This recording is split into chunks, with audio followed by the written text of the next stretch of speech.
Allies who served with American forces are still trapped in a country now controlled by the Taliban.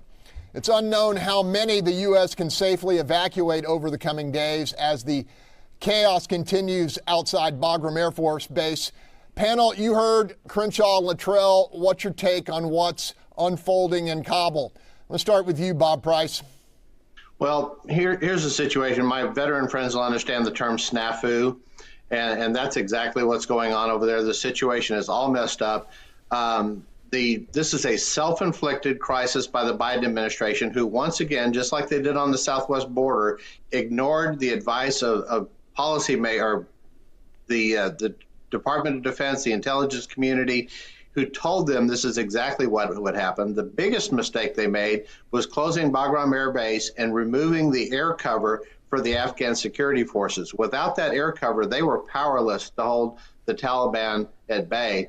And now we're trying to negotiate with Pakistan, who's the main funder of the Al-Qaeda and these forces. It's just untenable. The president lied to us about the lack of criticism by our foreign allies on this issue. Germany and Great Britain and France have been very critical. He said there's been no criticism.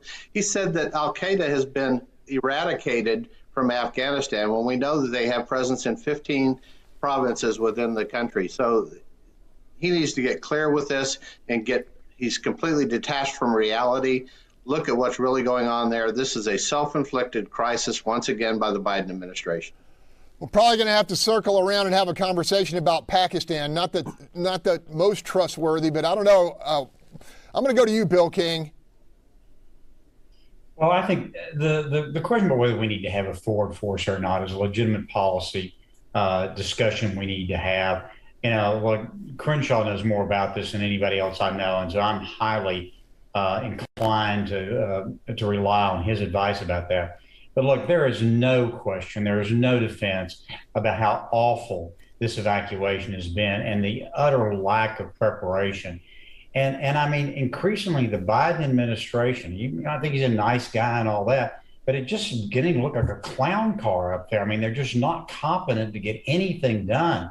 The way they messed up the border and now this, I mean, at some point in time, character matters, but you also need to be competent. And this administration is just flat incompetent.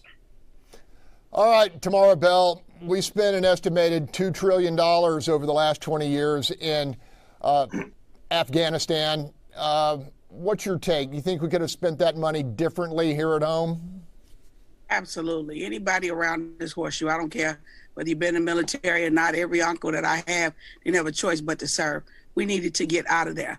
Are they getting out of there right? No. But why didn't the other presidents get us out of there? Okay, yes, we have a peacekeeping force in Korea. We have them in other places. We should have something, but we should have got out of there before now. And everybody had an excuse. Trump said he was getting us out of there. Everybody had a reason. We needed to get out of there. And the thing that is amazing to me is how these same people who said, oh, those people on the border don't need to be here, don't need to be here. They're talking about, oh, you need to get them all over here.